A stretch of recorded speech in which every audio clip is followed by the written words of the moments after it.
Hi guys! It's a Saturday morning. Nandito tayo sa harap ng aming bahay.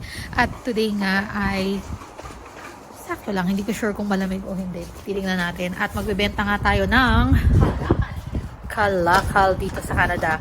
Second time namin itong gagawin. Once sa PEI. Pero nadala kami kasi ang daming naming bit-bit. Tapos ang konti lang nang nakuha namin pera. Kaya ngayon lang kami ulit magta-try. So tingnan natin.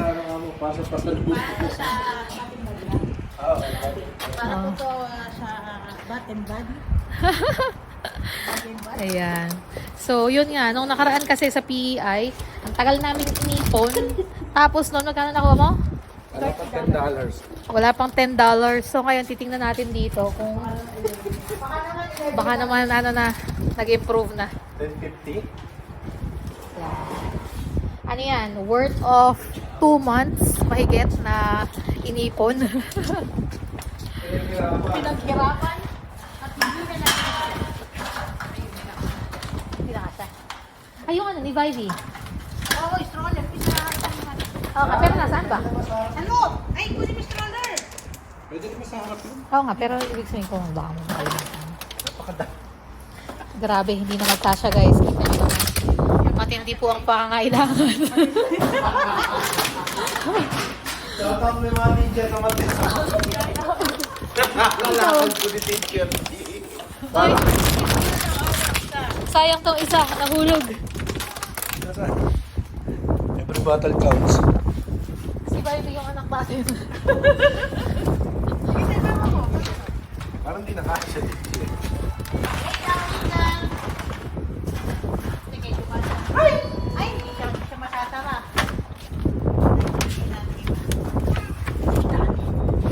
Ayan. Yung pala naman ang problema, wala namang paglalagyan. Pala mabibenta pag ganyan sila dyan, LMIU. Kanto mo na lang yun. Ayan. Malinis naman yan kasi kami lang naman ang uminom niyan. Mga water bottles at saka mga canned mga drinks. So ayan, let's go. Tarats guys. Bibenta tayo. Yan, kita nyo naman guys. So, Picture mo si si Ninong mamaya. Hawak yung mga bote yung nakaganon. Tara na't mangalakal muna tayo dito. ayun pala yung baong ni Vibe sa harap. So ayan.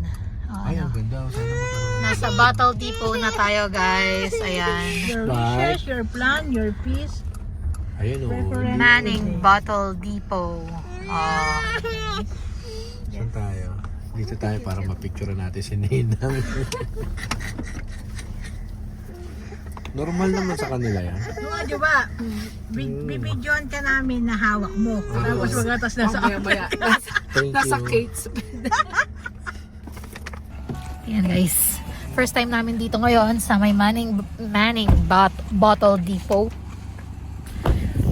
Bibenta tayo. Ang ganda oh. Meron silang Madami siya. Yung hindi ka maganda na.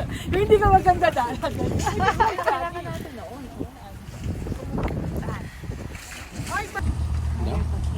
It's about an hour.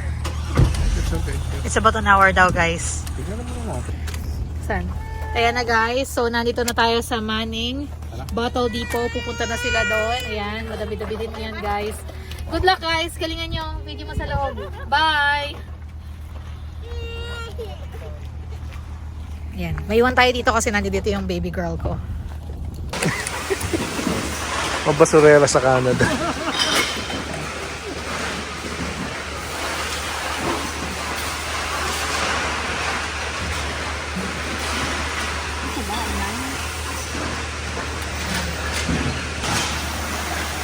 Yan ang pagdaan dito.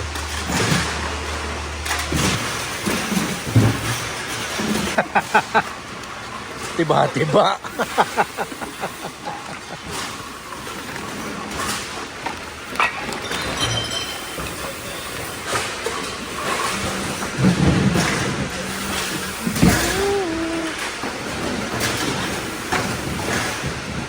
Yan.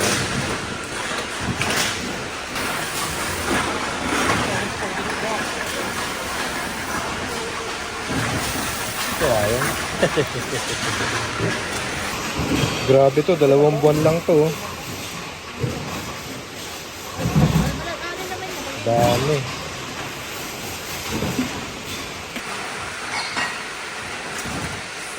Ngiting tagumpay, $45. Ito.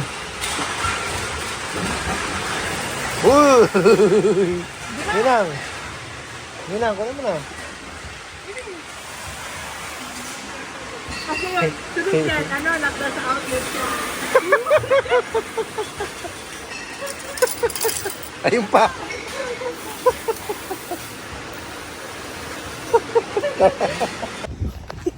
Yan.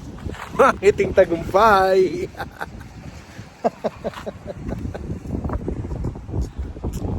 Ngiting tagumpay. Kamusta? 45.20. May pera sa basura dito sa Canada. Ayan. 45. Ilang ano yan? Ano tawag doon? Ilang, Oh, yung total. 45.20. Hey guys, so mag-recap lang tayo dun sa ating naging experience sa pagbebenta ng water bottles. So, dito nga sa Canada, pag bumili ka ng mga bottled water or mga juice, milk bottles, meron niyang deposit. Pakita ko sa inyo, may nakalagay dito sa mga bote. Di ba may nakalagay sa bote, Diche, na na parang sa tubig meron. Yung ganito meron. Tingnan natin kung may nakalagay. Ayan. Bottled in Canada. Pag gano'n, ayan, may recyclable, bottled in Canada. Tapos may nakalagay na recyclable, ganun ba yun? Basta ba may nakalagay na recyclable? Ayun, return for refund. Ayun pala. Return for refund where applicable. So, pagka bumibili ka ng mga ganito, guys, meron siyang deposit na nasa 10 cents. Ayan, 100% recycled. May nakalagay ba na bottle? Ayun, return for refund. Ayun, makikita kayong ganyan. Meron siyang deposit na nasa 10 cents. Pinakamalaki na yata yung 25 cents. Nakabill siya sa inyo. Makikita niyo yun sa mga resibo ninyo. Ayan, nakalagay din na refund, recycle. And then, ito yata yung malaki-laki, di ba? 25 cents yata. Nakalagay din ba siya? Plastic jug, trademark. Saan ba? Basta ito din yata. Alam ko ito yung pinakamahal na yata na pwede mong ano. Yung mga sa Tide, yung mga ganun, hindi pala siya kasama. At saka yung mga ready to feed na mga bottles, yun, hindi rin yun kasama. Pero mga... Wine bottle kasama. Ano? Wine bottle. Wine bottle kasama. Dati nyo, kawisado na hindi siya. So, ayun nga. Pag bumibili kayo ng gano'n, makikita nyo sa resibo nyo may dagdag. So, kung ang halaga ng isang tray na tubig, for example, $3. So, makikita nyo, $3 plus may cents na mga kasama. Kasi nga, may deposit yung mga bottles.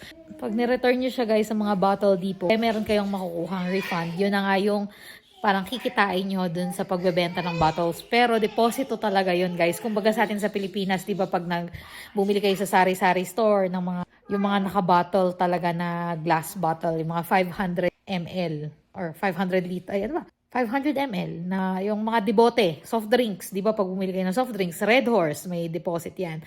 So dito sa Canada, pati yung mga plastic bottles, may deposito din sila.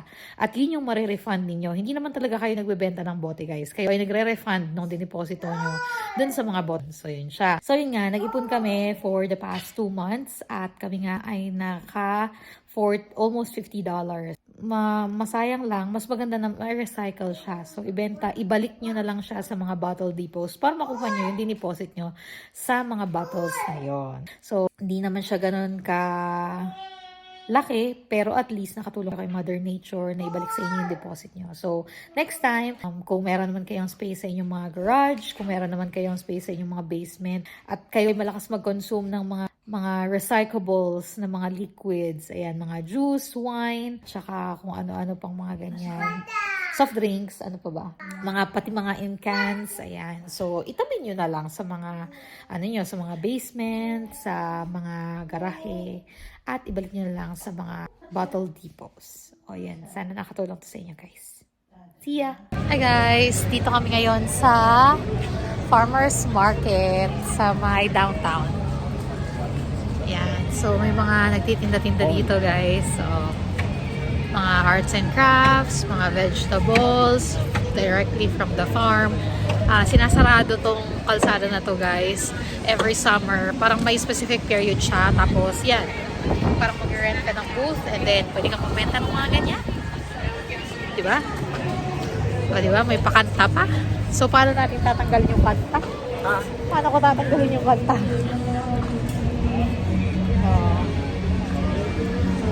Make dumplings.